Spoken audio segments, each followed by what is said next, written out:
Good morning, everyone. It is time for the Wolfie Awards. I'm so excited to be doing this. I was admittedly a bit hesitant, but y'all seem to enjoy participating, so maybe we'll do more stuff like this in the future? Who knows? But to start off, we're gonna do the viewer voted awards first. With 256 votes, I'm excited to share with you the winners of the first two awards, the best boss fight and most hyped moment.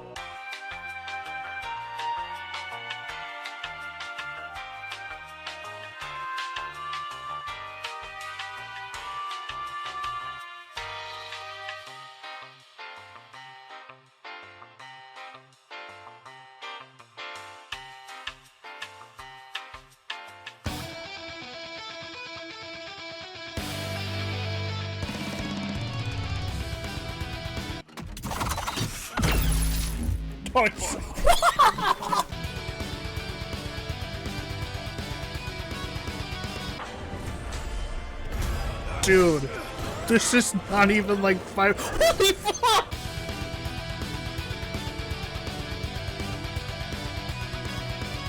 Dude, I'm not kidding when I say that this is the best fucking boss fight I've ever played in a video game.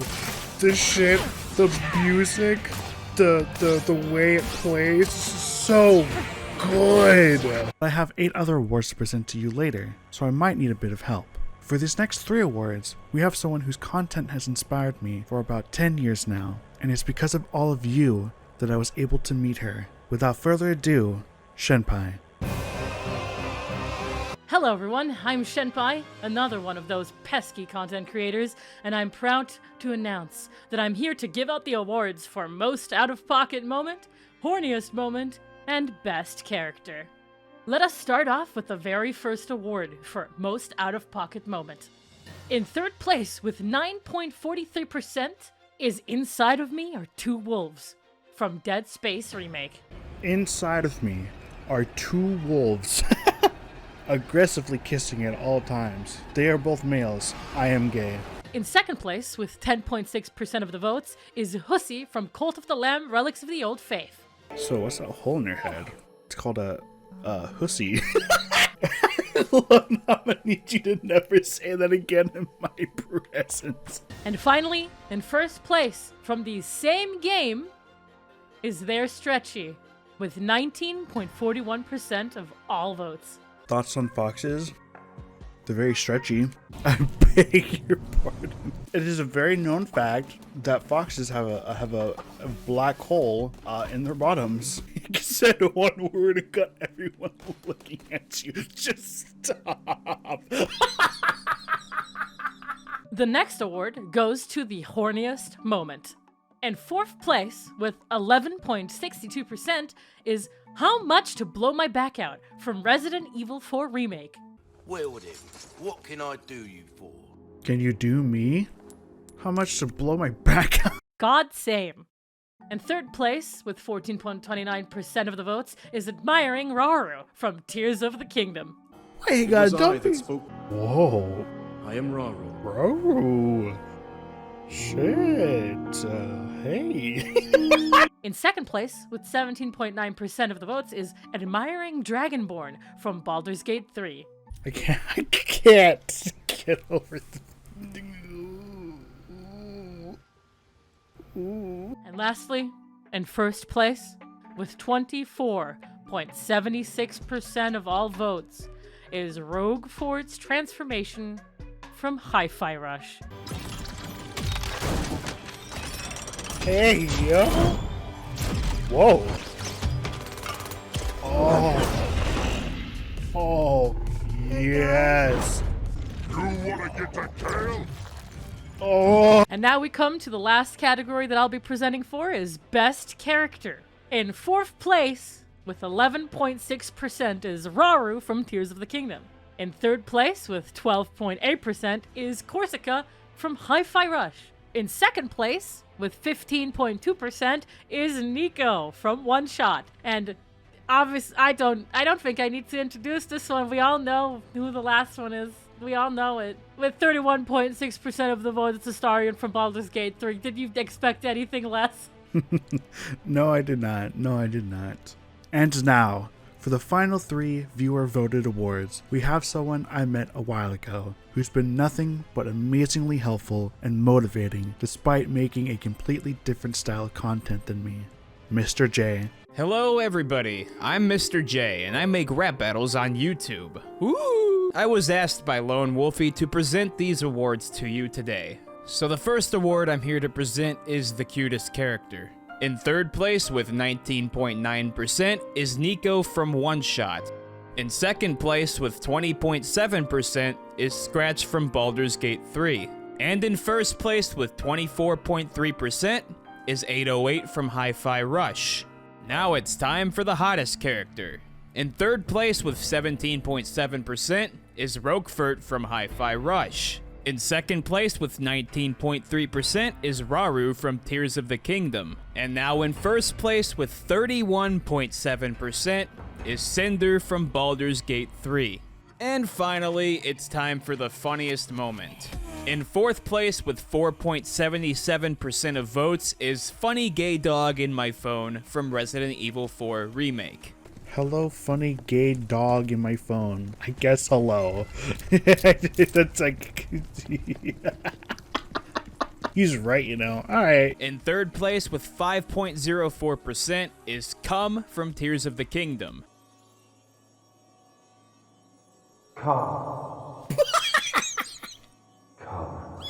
In second place with 5.13% is Sing Good and Small Samantha from Baldur's Gate 3. Hi, I'm Small Samantha. And I'm sing good.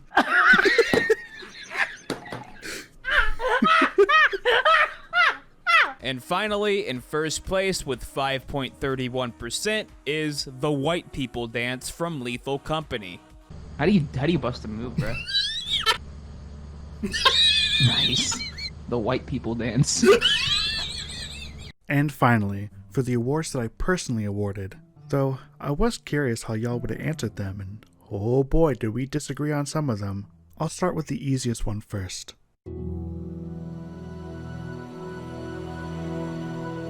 So, to no one's surprise, the more popular games got more votes, and honestly, Silksong would be my number 1 too. If it wasn't for a game I forgot about until the voting started. The Wolf Among Us 2.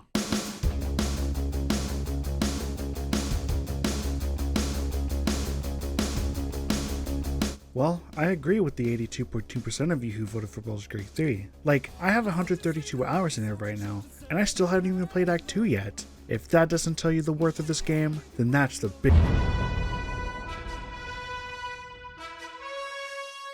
Damn, so this is the first one we disagree on, with Hi-Fi Rush winning with 51.7%, and with my choice being in 4th place with only 10.9%, Final Fantasy 16. Now don't get me wrong, I think Hi-Fi Rush is the better game of the two, but Hi-Fi didn't surprise me the way 16 did. Hi-Fi came out of nowhere and knocked everyone's socks off, so when I got around to it, I knew it was going to be great. 16 on the other hand, had everything going against it. I tried playing 15 and I didn't really like it, and 14 didn't really hook me either despite trying about 3 separate times. So for 16's demo to come out with a combat similar to 15 and the writing potentially on the same level of 14, I didn't think I'd enjoy it at all, but I needed something quick for that week, so I bit the bullet. Please consider purchasing the main game. Honestly, that kind of sold me. No. Oh. It hooked me instantly. So much so, I went on to play all 60 hours of it and making 2 more videos on it. Is it perfect? Fuck no. More than half the game is side quests that really slow down the story. The game has many lows, but it is packed with many of the biggest highs of this year. That's why I feel it's earned the award of biggest surprise. Okay, while I agree with the rest of you that Hi-Fi Rush should win, it still feels bad that Small Saga didn't get more votes. But something it does win is...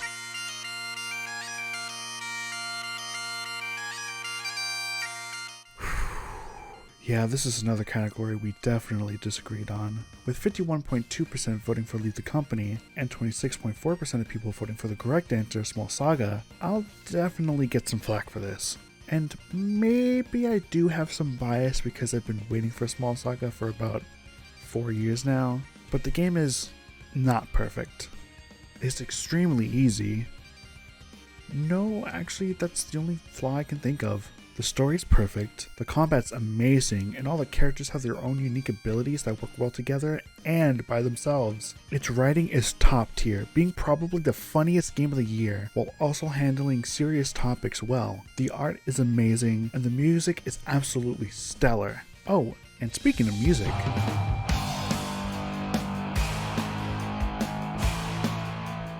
not gonna lie, I was prepared to fight for Final Fantasy 16 to win against Hi-Fi Rush's 66.9%, nice, but after re-listening to both OSTs, I agree. I mean, Korsica's boss theme alone is the best song of the year. Maybe next year I'll add a separate category just for specific songs. I just know Small Saga's Kraken theme would have gotten top 3. Damn, that's the big...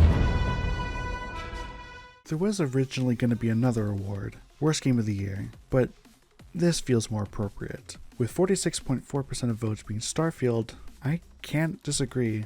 While I could say Payday 3 deserves it more because we've known for years that Bethesda can't make another good game like Fallout 3 or Skyrim, what with Fallout 76 and for most fans Fallout 4's disappointment, it still hurts seeing a new IP just be bad.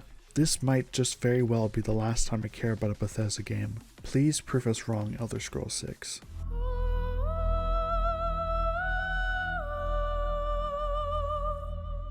Well, after that kind of downer, the game of the year is Armored Core. It's Baldur's Gate 3. It couldn't be anything but Baldur's Gate 3. A game that took 6 years of painstaking work to bring Dungeons & Dragons into a video game and not have it implode on itself. And Larian Studios still takes the time to update the game, adding much needed features for the fans that still play this game. I know it's not everyone's cup of tea, but it's impossible to deny the impact it's made. And that's why it deserves Game of the Year.